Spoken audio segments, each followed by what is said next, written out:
Bruno, una battuta sulla parte ferroviaria, credo. Sì.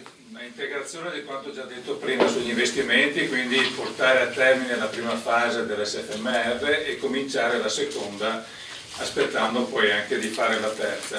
I fondi strutturali europei sono un'occasione importante per dare continuità a questi interventi e completare l'iter, cominciato ormai 20 anni fa, del sistema metropolitano ferroviario. Servono comunque anche risorse in spesa corrente, perché il cadenzato partito a metà dicembre ha evidenziato una serie di vuoti di servizio che sono sotto gli occhi di tutti, denunciati anche sabato dai comitati dei pendolari, e che hanno bisogno di qualche risorsa corrente in più. La valutazione complessiva è intorno ai 3,5 milioni di euro. Noi diciamo che queste risposte vanno date subito. Bisogna dirottare risorse appunto da altri capitoli inconsistenti, o meglio di importanza inconsistente secondo noi, primo fra tutti quello delle consulenze, perché anche nel settore dei trasporti ci sono delle consulenze secondo noi che vanno evitate per dare priorità al servizio.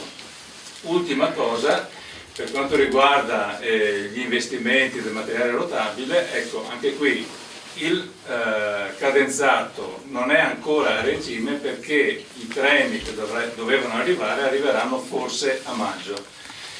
Urgente, ci sono 100 treni in più nel sistema cadenzato, ma è chiaro che se questi 100 treni sono le vecchie locomotive che un giorno dopo l'altro cominciano a rompersi e non sono in manutenzione, i disagi saranno sempre continui. E anche su questo serve una lungimiranza.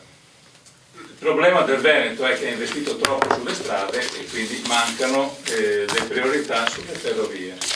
Ecco, credo che questi elementi vanno a completare il quadro sui trasporti. Ultima cosa, visto che riguarda sempre la nostra Commissione, il discorso dell'edilizia residenziale pubblica, c'è un aspetto che passa sempre in secondo, terzo, quarto piano, che è quello del fondo affitti, che si interseca con la questione sociale che citava Claudio prima.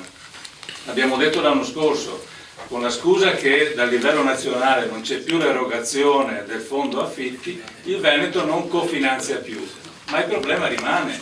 Le famiglie sfrattate sono in esponenziale aumento, per cui è chiaro che anche lì dobbiamo dare una priorità e una risposta rapida.